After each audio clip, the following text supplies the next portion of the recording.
I see you, Ashley. Let me do a little intro so I can invite some people in and give people time to get in. Just 4 minutes.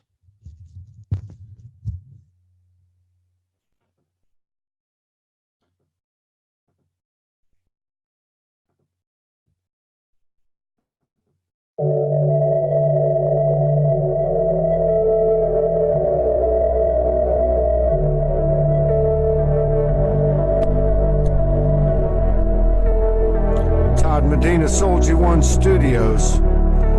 This is a Chucky Beat production. It's also a SoulogyOneStudios production. Appreciate Chucky for the good beats. Let's do it. Confusing our minds, abusing our lives, diluting our pride, dividing mankind. Forced brothers, sisters against each other. Tried to own the spirit of Gaia Mother. You know her, she lives in you, you live in her, but you're supposed to love her, not own her. So before you go talking that talk you ain't walking, ask yourself, who are you? Are you better than me? Am I better than you? Is she? What about him? There is no sin, it's ours to win. No religious spin, it's not a game, it's a walk of fame. Soul Highway. You getting my drift? It's been slowing us down. Got memories to recover, new worlds discovered. Removing the lines to thine own self be true, uncovered. This truth set straight in our eyes. Shedding the skins, breaking the shell, removing this spell, another candidate trying to sell. If I'm going to hell, gonna be for my mind, heart, spirit curled into the arms of oneness. Not the false flags unfurled, lies bringing wars. I will not ignore a world we create ourselves. Cause I'm on the soul highway, man. There is no sin, it's ours to win. No religious spin, it's not a game. Walk of fame. Soul highway. I ain't chasing anything. I ain't bracing for anything. Man, God's no threat to me. Diamonds in the rough, we just as tough. Come through the same Stargate as my brothers. Come from the same palace, where all you sisters are the queens. We cannot rule out Anunnaki, reptilian bloodline royalty, Project Blue Beam. We're gonna rule in the gods we followed. You know, selling a nirvana, come tomorrow. Sticking us with an attitude as long as it doesn't happen to me. It's okay if it happens to you? Nah, that's just not true. Little freestyle. We are the magic. Don't feed the tragic. That doesn't mean don't act like it doesn't go on, because you know that it does, but don't let it get to you. Not to the point where it brings out all those fear-based, charismatic children, all those wild emotions that we try to substantiate like anger and jealousy and hate. Yeah, that's not our fate. Yeah. Fear of faith, that's what it's all about. So bring your A game. This is the ascension, the apocalyptic unveiling. This is our lives we are unveiling.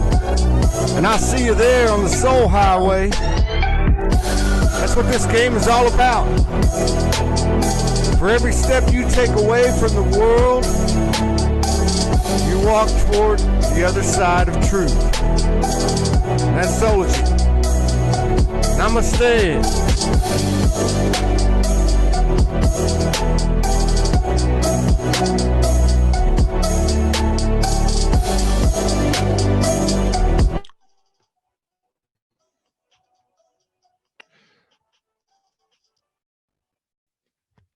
How's it going, everybody? Give me 1 second. I'll be right back. Hang on a second. We got a problem. Technical problem. Just be 1 second.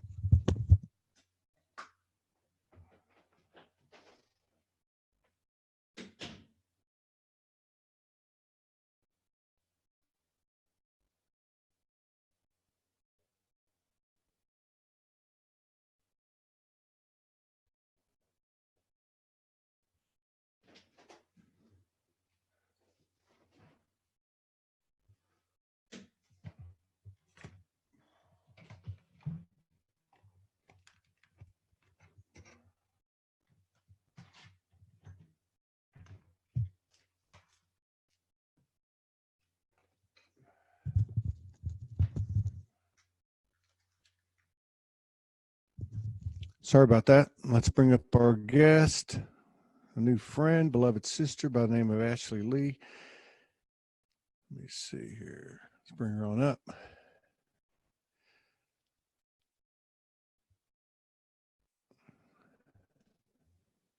All right. Can you hear me? I can hear you. I'm coming on video. Oops. It's touchy. Here we go.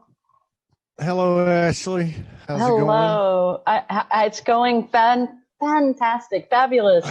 Every kind of way of fabulous.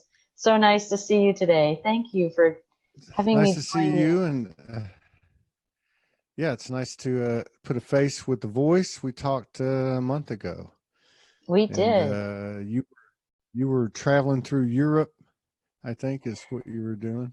I was traveling through France at the time. It was beautiful. So, and you were probably doing grid work or something, I would imagine. We were global luminaries. So we were visionaries, energy workers, light workers, energy medicine practitioners from all over the globe, coming together to join together and illuminating our visions, missions, and purposes, coming together as a community to support one another in our growth, our process, and what we're here to share with the world. It was a very beautiful time together called Called what? What's Play, Global Luminary Activation Experience with Dr. Andrea Pennington. Wow, we're gonna have to talk about that a little bit more. Okay. Let me give everybody a little backdrop. I'm not real good at reading the bios and all that, but usually when there's somebody new on that we can get to know, it's always helpful. So let me just give a little background on you. You're a gifted advanced energy healer in the realm of pediatric consciousness, especially supporting and guiding children with exceptional perceptive, intuitive, and leadership abilities. Many highly gifted people are supported in accessing their inner truth and guidance through the facilitation of advanced technologies to master their own health. You are a multi-dimensional physical and emotional empath, which includes accessing her extensive telepathic skills, whereby she gives a voice for those who may be unaware of what they are thinking and feeling, including the very young. She's a very passionate advocate where the children and people are honored with enthusiasm and compassion by supporting all and becoming their own self-healer while awakening to the truth of themselves. Ashley is a luminary who guides humanity into levels of peace we are choosing to create in this world. That's a very interesting bio. It really is. Thank you. I love the emphasis on the children and the young people. It sounds like you've been doing this for quite some time. Have you been doing this for quite some time? I awoke to my own self-healing process in 2010, where I cleared asthma and allergies since being an infant. I was very, very sick with them for almost 50 years. And I cleared them through an advanced allergy therapeutic process called AAT with another colleague, a pediatric critical care nurse. And she helped me relieve them through a computer design process that sends energetic signals to the body. You use muscle response testing for its assessment. And then there's tapping on the back that a chiropractor designed to access your autonomic nervous system. It reframes energetically in your brain and nervous system the allergies that you have, and it remediates those allergies. So I learned that technique and woke up to present time, living a life of inflammation my whole life, and growing up as a pediatric critical care nurse. I went into Western medicine to support children and families. And from that time, I awoke into the arena of understanding that there are other modalities to support health and healing. And so I ventured in the realm of functional medicine, that is chiropractic care, massage, or other areas, acupuncture. And then there's energy medicine. And I naturally knew about energy medicine inside myself that became awakened when my self-healing process occurred. And so in that process, I learned to develop the energy healing to activate and to facilitate and guide children and families in their self-healing process. So you are a pediatric critical care nurse, and then Yes, you started to delve into uh, treating or curing your own lifetime illnesses or yes, conditions, asthma and so on. yes. And how did you and it sounds like through that process you opened up the whole Pandora's box of energy work and the capabilities and limitlessness of it. So did you know where you were headed? I mean, you were trying to uh, get under control the situations you had within your own experience in your body. Did you have any idea that you were heading into this type of energy work, or did it just kind of happen? Was there a moment when it just kind of happened? Yes, there were many moments along the way. I think the first moments were knowing and remembering me being in utero and me being young and born and understanding that. And when I was born very highly energetic and somewhat psychic and understanding and feeling very empathic and telepathic. So when I was a toddler, knowing what people were thinking and feeling. But my execution of sharing that with people was a little bit upfront and not used to what people were wanting to hear or experience. So I needed to learn how to speak it. So as I was growing from the 1960s, what had happened was I had kept suppressing who I am and the truth of who I am, not knowing what was happening in my lifetime. And the big awakening to understanding the idea of how I could naturally heal energetically came to me in bits and pieces all throughout my lifetime and my career. And it came into a fuller atmosphere when other people had asked me, how did you clear your asthma and allergies? They asked me, would you bring energy healing into the intensive care unit through our integrative medicine program, which I did and supported. So we learned several modalities: healing touch, reconnection, many other different energy healing modalities. So as that time in the last 9 years, it's been growing since then. So the So growth when has been so vertical.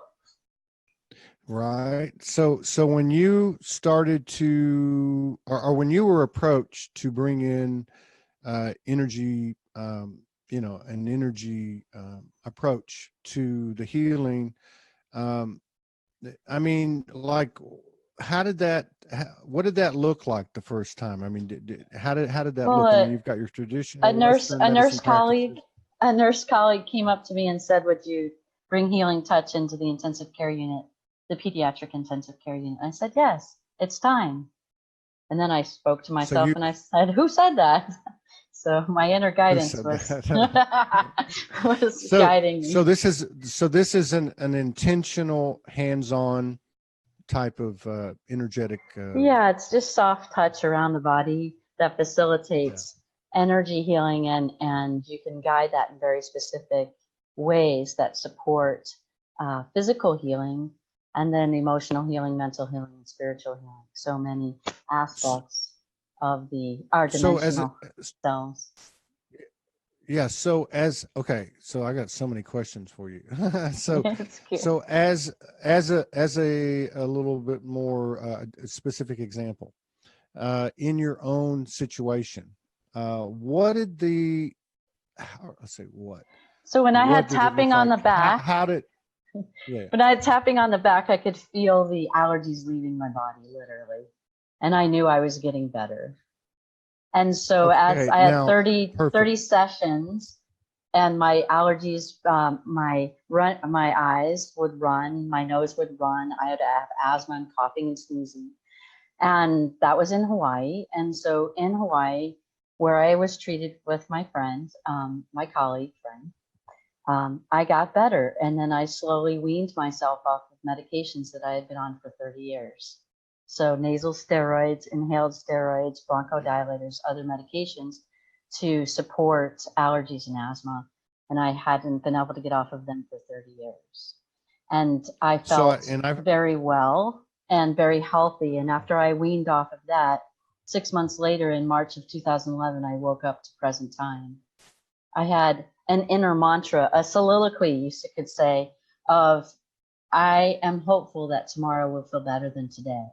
So I somewhat lived in the future, avoiding the past, not wanting to feel the pain and suffering that I had felt all of my life, which was chronic inflammation.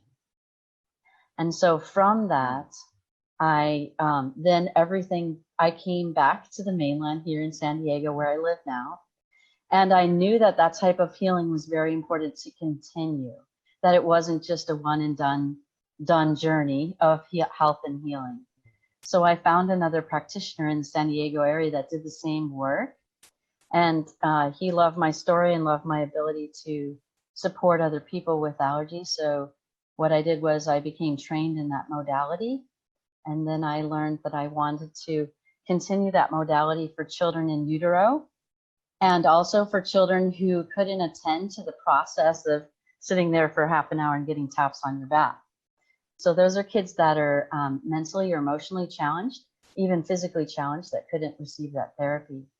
So I wanted to bring it into the energy healing that was happening concurrently while I was taking courses to understand a more structured energy healing modalities. And then I developed, just started coming together. Practitioners and people started just to come naturally into my life. They called on me to help them with their allergies. They shared with me their techniques, and energetically, I could start to feel what everyone was doing, thinking, saying, and being, and then incorporating that into the practice that was organically to be what I do now. It's fascinating. So would you say, I mean, this always piques my curiosity, energy work, because I'm married to an energy practitioner, long-term energy practitioner. And, I often refer to it as the cosmic placebo effect. All right. And I'm not discounting awesome. anything I'm not discounting anything. I respect everybody's reality. I do think there's a common thread. We got to figure out what it is, because we want everything explained and laid out, connect the dots. But what I'm saying is like, if you take your example for a second, so when you were in the presence of a practitioner, and forgetting about the literal part of it, just being in the presence, in the same physical proximity, how much of the healer's energetic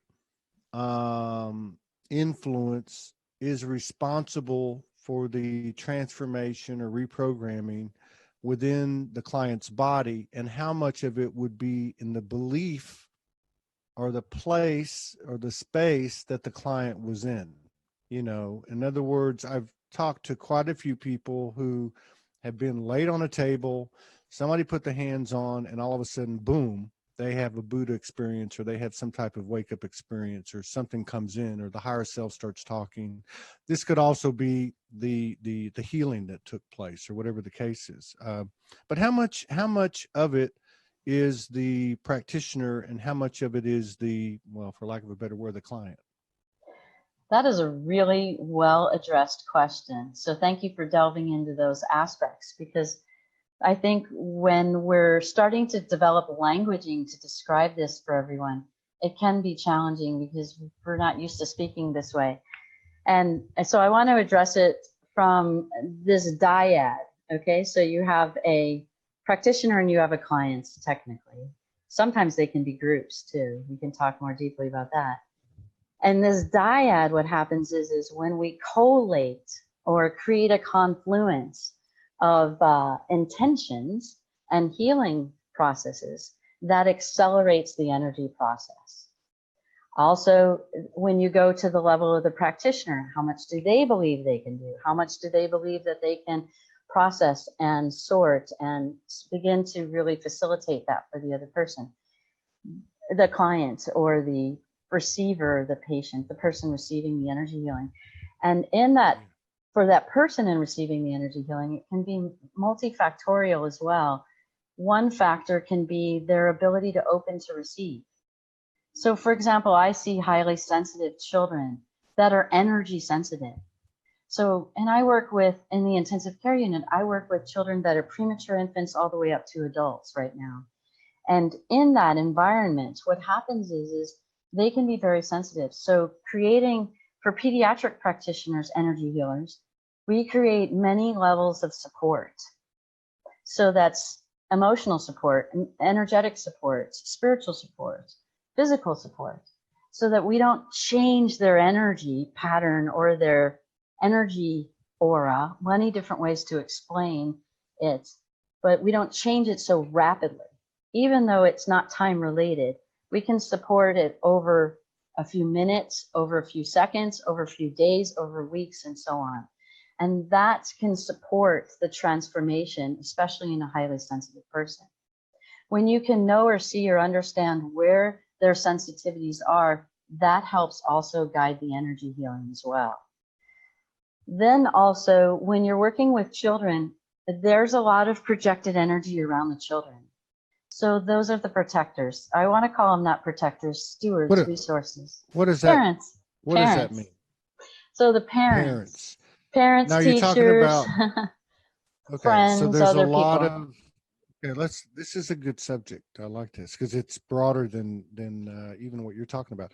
So when you come across these children, I guess it could be anyone. There are, like, with children, I guess I can see where it would be more pronounced, but there are energetic fields present within their field by their own allowance and conditioning that you have to contend with. Would that be accurate? Yeah, I don't know if it's take into account. Yes, take into account, take into consideration, support, guide, support them in offering the transformation that's is possible. Helping them understand that maybe it's layered, and so we can pick the Jenga key out, right, and pull it out and drop the whole stack down, or we can start at the top, or we can start at the bottom. We can start in different areas of levels of support that the person is open to receiving during their energy healing process. And then the other aspect is about the parents and the energy. The parents may be very highly sensitive children, create parents as advocates, or teachers as advocates, or friends as advocates. And a lot of times those advocates will create protection energy around them. And so what we have to do is subtly move away that protection energy so that true spirit or essence of the child can come forward, so that they aren't mired in all of this protection throughout their whole day or lifetime. And so we support, that's why I support the parents in helping to remove that so that their true essence comes forward. Some of the energy patterns then are released. And whether those energy patterns are physical, so that's illnesses, conditions, or diseases, problems, traumas, healings of bones, tissues, all wounds, all sorts of things. And then really, when I find them highly sensitive and highly energetic, they're very open to supporting their own healing process. And so then I show them the energetics of what it is to create that healing. And sometimes the energetic is just like literally bringing in, they experience colors or frequencies or different formats of how they connect to the energy of life. Some of the energy can be emotional. So we'll talk, or we'll support, or we'll share with the parents how to support an emotional environment that can be wildly transformational in an easy way to deliver that idea or those concepts in the house. Yeah. That's fascinating. And I'm looking at this going, okay, this makes total sense because we're all children, right? In a sense. Yes. I mean, we come into this world where, our memories are wiped. We're going to get back to yours. That wasn't as wiped as much as mine was. But so we allow, it is for no other way to put it. I mean, we do allow things to have influence or power over us, even if it's with a good intention, whatever. Okay. Yeah. But what I'm getting at is I'm actually seeing how whether it's a child or someone that's physically an adult or whatever, by these choices, by this consent, okay, we've actually added others' energetic impressions or influence into our field, becomes part of our field, at least until we say otherwise. So you're actually aware of that, and you and your colleagues, you're aware of that. You work with that. I can see like parents walking in who want their children to get better. You can see their receptivity and so on to different degrees, and you work with that. So my question is, and I think you started to talk about this right now, when you start to see transformation and healing in these children, do you see it paralleling sometimes in the parents as well through the work that's being done with the child? Oh, absolutely. Because a lot of times when the parent brings in a child or brings the child to me, even remotely around the world, what happens is they really want the best outcomes, the best opportunities. And what they don't really understand is really in the process of creating those outcomes and opportunities is the relating. So I really focus on perceptual understanding, consciousness, and relating. And when that happens, then the parents recognize, oh, it's not about the behavior. It's not about the not sleeping. It's not about the fear. It's really about understanding what creates all of that. And so we go to root cause, and we go to root cause that unravels all those different areas.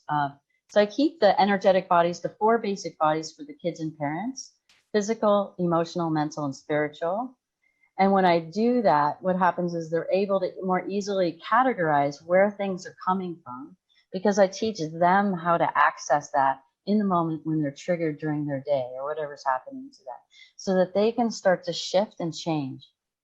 And see, I have the ability to see things. I see many energies. One energy is particles of quantum particles. I see them float through the air. I never understood what that meant or what it means, and now I do.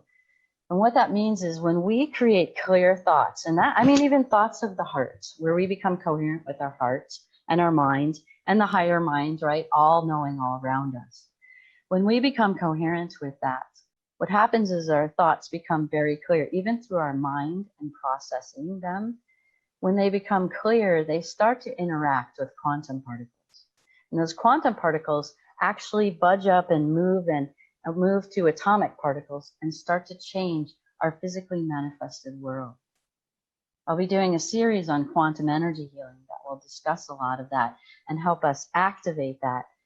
And when we get very clear in our mind about what it is we're thinking, what it is we're emoting or creating emotions about, what it is we believe or have values to, then we're able to discern how to reconstruct our thoughts in such a way that has such clarity, accessing our unconscious thoughts and feelings.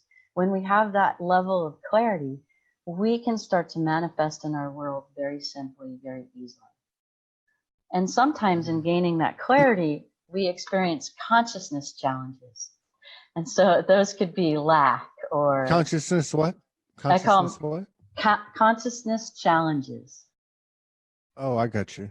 So, Okay, go ahead. Explain that one. I think I know where you're going with it. well, we are creating a book called Leap of Consciousness, and what we're doing is supporting everyone.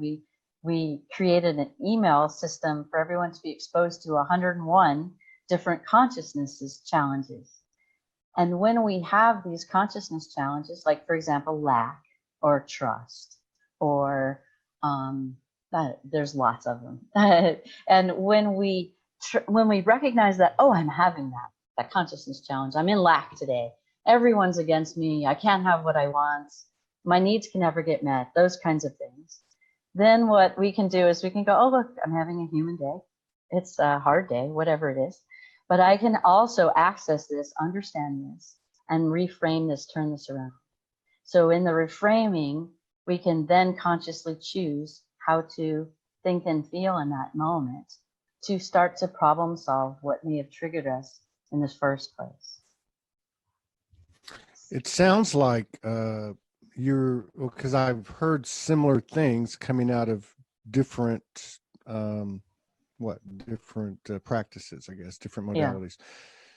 Yeah. And it sounds like what we're moving towards here, okay, which is what you seem to be describing, is being conscious, obviously, being conscious beyond consistency, being conscious all the time, conscious, aware, and basically programming in the moment, Yes. being aware, and then programming in the moment, which actually, which it seems like that as time goes on and as we move into this mode of living, okay, that the whole idea or the whole need for specificity into whatever the problem is goes away, because you're actually, when you're doing what you're leading up to, or what you're advocating and teaching, when you do that, it actually takes care of everything, doesn't it?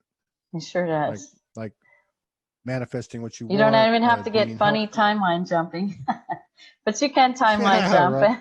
You can timeline jump and change that as well. But yes, it's much easier to do it in the present and the now, because when we're able to let go of the past wounding of whatever happened, or even if it was really good, right? We don't have to limit ourselves in that good. We can move beyond that and be new and fresh in this moment to create it. And that's where we really become conscious creators. And that's what I support the children in doing, because then they can recognize that they can stand in their power in the moment. I can change the way I'm thinking, and I can choose to handle this situation differently. Working with children must be incredibly insightful, It's and a for lot of fun. yourself, it must. Well, I was going to say, but I was going to say too that, well, we haven't 1,500 shows. We haven't had a lot of children on here, but I bet you we've had 15 that are under the age of 20, and I would say a handful of those under the age of 12. And it's fascinating to me because they seem to have, without the ability, maybe that's not the right word, but without the ability to really explain in the terms that the adults want, or would listen to, they actually carry this frequency. They carry this level of understanding. It's almost like you can just sit next to them and just align with them, align Exactly. with their, you know. When So I that had must when I be, had an office, yeah. When I had an office, I had a 9-year-old come into the office, and I hadn't met him before, and his mom came in, and she wanted to help him with navigating his world at school. And he said to me right off the bat, just walking in the door, he said, "How come we don't talk like this?" And he touched his third eye and he pointed to mine and he said, "How come we don't talk like this?" And I said, how do I handle this? And my higher guidance said, "Tell him the truth." I said, "All right." So I said, "It's called telepathy." And I was joking around. This was a few years ago. And I said, us grown-ups, we may not be ready for this just yet, because the world does not yet know that our thoughts and feelings are not private to our experience, and that we share them. And energetically, as our world grows and humanity expands and grows, and we choose to be the creators we are in the world, we do have that sense of responsibility of knowing what we're thinking and feeling. So he was really absolutely. cute, and and he wanted to know how to navigate being a telepath. He wanted to know how to navigate when people have uncomfortable thoughts, when they think that they're private to their own experience, and how can he discern the difference? Many telepaths can't discern the difference between a conscious thought and unconscious thought. To them, it's the same. And so when it's the same, then it looks like it's coming and the person is being malicious. And maybe they're not being malicious or not trying to be malicious. They're just not sure how to have clarity with their thoughts and reframe them, or have an authentic conversation with those they're in conflict with, right? So the child didn't understand what was happening because they were seeing the world through their lens. And it was really cute because the mom had said, "What are you talking about?" And so the child looked at me and said, "That's why I'm here," because my mom doesn't understand. So I talk with a lot of families and children about how to create the languaging that can bridge maybe a parent that isn't quite as sensitive to this multi-sensory information that's coming in. And it's through the heart. Sometimes it can get a little distorted, but our abilities are gifts. Our multi-sensory perceptions are gifts from the heart. They're meant for us, at least from what I see, is they're meant for us to share. They're meant for us to Yeah. feel connected and to feel less separate, because the truth is we're really not separate. And when we True. don't like each other and when we have conflict with each other, then that's a really challenging space to be in when we know we're connected and we don't want to be connected. So working through some of those challenges in their everyday experiences is what I support them in. And when they create that ability to navigate those experiences of consciousness, a lot of their physical ailments begin to dissipate, remediate, transform, and move out of their experiences, which means moves out of their physical bodies. Wow. Yeah, it's like our greatest strengths we carry as our weakness. It can be. I don't think anyone. Yeah, I wonder. Do we fight? It's funny, the whole shadow work thing. The gift that it is, but I mean, I'm kind of making fun of it, but I'm not. And that is that I mean, think about how hard we have worked at times to keep people from knowing things about us. Think about that, and then as a backdrop to how hard are you keeping it from yourself?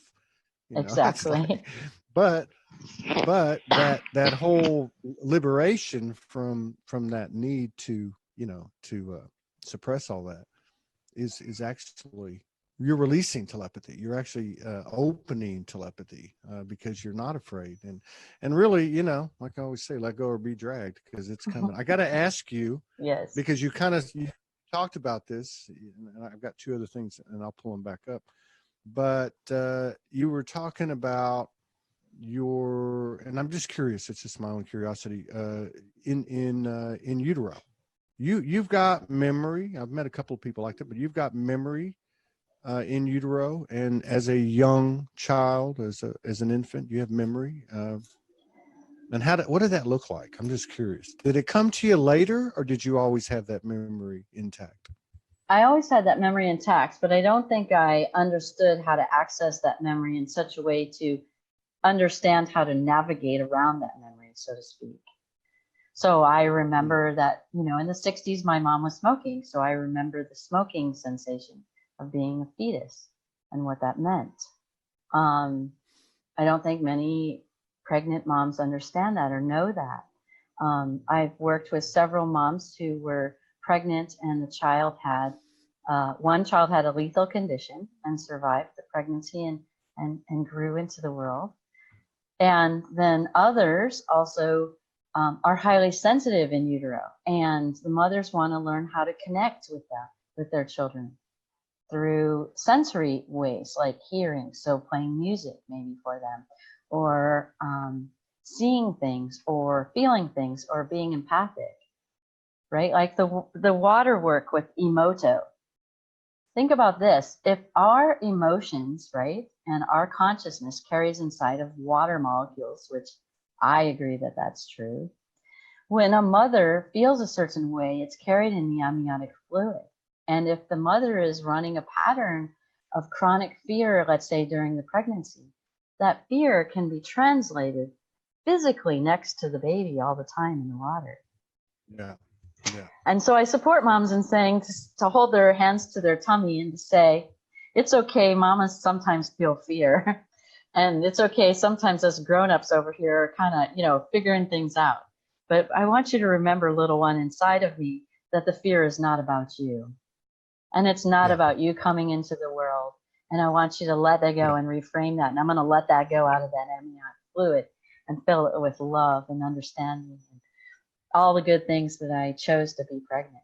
Those kinds of things, so that they know that they can reframe it. And we haven't done studies about that, but I would really love to do those to really understand the impact of what it is to guide a pregnancy energetically.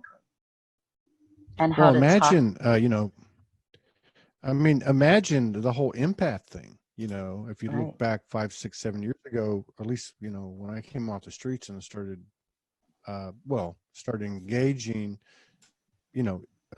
people and energy and whatever topics, because the first couple of years I just wrote stuff and sent it up there. I never paid any attention. But that was a big deal. Empath support groups were a big deal. So imagine, because we're all empaths. I mean, imagine being the baby in utero, empathic in utero.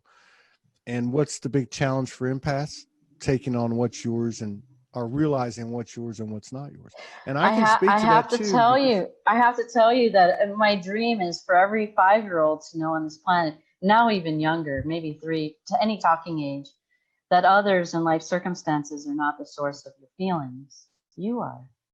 And when you are the source of your feelings, you are able to stand in your power and transcend them, change them, transmute them, and decide to work with whatever the trigger of that emotion was to create that more of. So you can do those things. But what is challenging for an empath is, so they know that their feelings are theirs. They source their own emotions. And then if you're an empath and you bring it physically into your body and you feel that other person's anger, for example, and you can feel it as literal as your own, but 1 minute ago you were happy and the next minute you're angry walking around, let's say in the grocery store, that doesn't make any sense, right? So I usually ask children or adults, okay, this is great. You can sense other people's feelings. It's okay. You might even be able to feel it in your body. So in this case, take a moment, take a breath inside yourself, ask your inner guidance, is this my emotion I created, or is this someone else's? And it's not about blaming or placing blame. It's just understanding where the source is coming from. And if the source is coming from outside of us, so to speak, then what we can do is we can say, okay, that was the other person's emotions. Now, how would we like to handle it? So I support the children and adults to remove the emotion from the body. Say, thank you, body, for picking that up. That's awesome. Now, how appropriately shall I address that person? Do I resource that person? Do I just send them love? Right? Do I acknowledge them and say, I acknowledge you're having a hard day? Do I go and offer them a hug? Do I offer them some sort of resource? You know, it depends on the way that you're associated with them, right? And what would be considered in your culture socially appropriate to, address it. And so I agree with you. It can be very challenging with multisensory sensitive people to determine where the sensation is coming from and then how to navigate with it with a sense of compassion and a sense of understanding. And then the thing about the children, and that's what I was going to add to that too before I forgot, was that I took part in raising 6 children, and I remember specifically having these thoughts with a couple of them as I watched the general disposition of the mother during, say, 2 pregnancies, where one was fear-based and stressful, and the other one was in a better place, and how that actually carried out with the children. It's very powerful. One had more. So I can see, as we understand more and more every day, everything is energy, and we're working with energy. We're creating by integrating with energy rather than separating or thinking we can separate from anything else. But I love what you say too, because whether you're talking about curing yourself, working with a client, working with a child as a parent, you're engaging an animated, energetic part of the universe, which is you, which is your mirror. And more than that, you're actually consciously setting a trajectory, to create something specific, a higher and better good, which is really cool. Well, your illustration right there brought up a really good example of seeing a 9-year-old client in Honolulu, and he was of a biracial couple, as we call it in Hawaii, a white person in Hong Kong, and they lived in Hong Kong, and a Chinese mother. So there's their 9-year-old child who's very highly sensitive and allergic, and I was there to clear his allergies. And it was very amazing because the allergies weren't really the preface of why he was so allergic to the world. He felt afraid of the world because he could see colors around people, so he could see auras. And his mom was rather overwhelmed with that idea. And I said, so I brought him into the room to help him clear his allergies. And I said, can I share with you something? And he said, yes. And I said, is it possible that you could see colors around people? And he kind of acted shy and went back in his chair. And I said, it's okay. Do you know that sometimes the colors can represent what people are going through, maybe even emotionally? And he says, I see that. And I said, yeah, and sometimes it can be uncomfortable, right? And then the mom's all excited. Really? You can see auras? You can see auras? So I said, okay, what is the color around your mom? He said, it's orange. I said, great. Ask your mom what she's working on. And she said, I'm working on my emotions. And says, yes. So what we do as adults, a lot of times we call in energies to support us, to resource us. And she's calling in that orange energy as a consciousness of understanding how to navigate her emotions. So I said, what if it's okay if it's orange? And what if you can then say to mom, Mom, are you working on your emotions today? And so they start to develop different forms of conversation that make it allowable for him to be who he is. And so I said to him at that time, I said, what's the color around me? And he said, it's yellow. I go, I know I'm working on my personal power. I'm working on standing in my ability to say we can clear allergies from other formats than maybe just the conventional ones we knew before. And so he was pretty amazed, but it was really interesting because as the boy left his therapy session and the mom stood up and the mom had said, well, my boy is supposed to be a leader because that's what somebody said. I said, what do you mean somebody said? And she said, well, they ran his numbers, his numerology chart, and they said that he was supposed to be a leader. I said, okay, so stand up, shake my hand, pretend that I'm your son, and you are your son's adversaries or enemies or people that he's working with in his leadership role. And he shakes their hands, but he can see their true colors around them. How valuable is that skill set when you're a leader? And she said, it's invaluable. I said, it is invaluable. So will you support him as he grows to continue this ability to really master it and navigate it in such a way that it's not so scary for him? Yeah. Yeah. Wow. So that's what we do. I know it is. And then his allergies are better. I have to ask, I want to ask you a little bit more about what you referred to earlier in regard to this book and some presentations you have coming out. But I got to ask you first, which I find kind of incredible, your whole story. I find, it's fascinating to sit in this chair and listen to all these stories of people. So it's like, I'm like a sponge. I want to learn more. But in Happy your to journey, share. yeah, because of the fact that you have these memories going back to in the womb, I'm just a little bit intrigued. You haven't mentioned anything galactic, not that it matters, not that there's any right or wrong. It doesn't matter. But do you have any type of galactic memories? If so, when did they come? Absolutely. And how big of a role do they play? I have all kinds of galactic memories. I remember when the universe got created. I remember that, as the scientists say now, in Planck time, so in milliseconds. I remember when the universe got created. I remember being there, being present to that. And what is that? To me, that's omnipresence. That's omniscience. That's omni-love. That's all-knowing, all-presence, all-knowing. Do I understand how to navigate it as a human? Maybe not. What I'm saying though is I think we can all access omniscience, right? We can access information. I think that's what makes me such an extreme telepath. I didn't understand it because I think I was quagmired like some of the other kids when we were growing up, just hearing everybody's negative thoughts and feelings and not knowing how to deal with that. Like, what does that mean? Why is everybody so negative? What's happening? And then you begin to, as a person in a human body, in a brain and nervous system, you begin to develop these judgments or assessments that everybody's just this way and nobody can be different. And I think I was more in the environments of compliance, obedience, and being loyal to our society and our situation and our rules and regulations. And I didn't understand how to stand in my own power at that time. And quite frankly, maybe I wasn't meant to.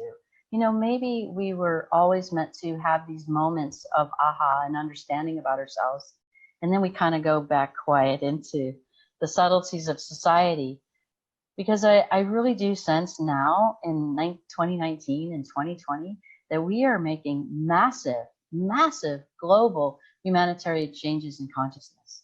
I can feel it, I can sense it, I know it.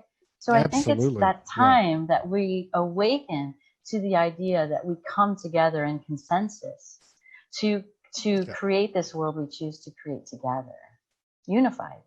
You absolutely. Yeah, you're preaching to the choir. I'm kidding. No, it's good. It's good. So you mentioned, well, just tell us a little bit before we head out the door. So you mentioned earlier, I don't know what the right word would be, presentation, but you're working on some type of presentation or expression or something. It sounds like with some colleagues in regard to this. What is that? Where will it be found? And also you cited a book earlier too that I think was in the making too. Could you just talk about that a little bit? Yeah, so with a colleague of mine, Annie Kalakar, who lives in Los Angeles, she is a family constellation and a medium, and she supports people in really healing energies that feel discordance in their lives and disrupt family structures. And we sure do need a lot of healing in our family structures if we're going to unify as a society. So it is very valuable to work with her and to create this opportunity, which we created. We're completing our book called Leap of Consciousness. And the idea inside this book is to introduce ideas of consciousness challenges. And these consciousness challenges, then many of, as they're challenged, they're not so positive, so to speak. And we develop conflict. And I talk about it from 5 perspectives: me to myself, me to you to me to the world, and the world to me. And from these different perspectives, we learn to have clarity of our thoughts so that the whole entire world can access their unconscious thoughts and feelings, so that they can have clarity about the consciousness they choose to create, to bring in, that really demonstrates the expression of who they are naturally, and their natural tendencies and their natural gifts and their natural abilities to share their heart with the world. And I don't mean it so airy-fairy. I mean it quite literally. I was working with and podcasting with a person who connects people to elementals, that is, the elements of the earth. And she does it through the process of the gong. And the way that it can access your inner guidance. So these are all ways to access your inner guidance. When you access that, then that can help environmental scientists in 2019 that can connect to their inner guidance on how to, like, for example, clean up our oceans, with the young gentleman's doing now. Many people are rising to the occasion to really create those affinities inside of their heart, to create that global expression in our everyday world, to truly create the change, not just meditate about it. Meditation is a great form, because everything in our world starts from a thought. And when we get very clear with that thought, and then we move into levels of consensus, support, and understanding for each other, we then develop the society and the creative, areas that we want. So you can reach us on leapofconsciousness.com, and there we have an email process for 101 days.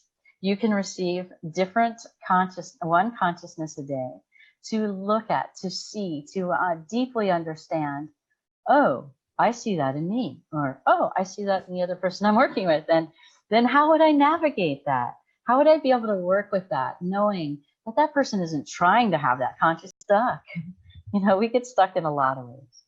So that's one way that you can reach me. The other way that I see people through my private practice is called Ashley Lee Healing. And in the private practice, this is where I see kids and families to help them navigate their world, where their world may seem really big or overwhelming. And sometimes they come in through the door with physical problems, sometimes emotional or mental, and even some spiritual. And in those aspects, what we do is I really help unify the whole entire field so that they feel whole, they feel complete, they feel understanding of themselves, and to be able to access this omniscience that you talked about. Wow. I'm digging this. I'm digging this. I can see us collaborating again in the future. Yeah, I'm very open to that. This is a great subject, and it needs more awareness. Thank you. So thank you for, thank you, and thank you for doing what you're doing, and your colleagues, and we're open to all of them and yourself. Yes. And Yes. any kids, any special kids you might that might pop up in your field that would be good to be exposed to, as we talked about earlier. Sometimes just Yes. being around them, just being present with them is the huge activation for us. I've always understood that at some point our work is done, and we're just going to hand them the ball, and we're just going to get behind them and let them do it. So Absolutely. I had one I think 7-year-old who said, I'm an energy healer in training. I go, yeah, you are. wow. So she was 7 and said that, knew that about herself. So the children are coming in strong. They are coming in capable. Yeah. And it's up to us as parents and stewards and resources to really understand how to connect to those gifts and abilities and to support them. Yeah. With love. Very cool. Very Thank cool. you. I hope to, well, I don't hope to. I'm sure we'll see each other in the physical sometime. I'm This sure is we will a too. big year coming up. This is It a big year coming up. And you've connected a lot of dots today, and I look forward to doing it again with you sometime. And thank you for Yes, your thank you. honoring us with your presence, sharing Thank space you. with us. You take care. Thank you. Peace out. Bye-bye, everyone. Be back in an hour. All right, y'all take care. We'll be back in 1 hour with Sandra Rollis from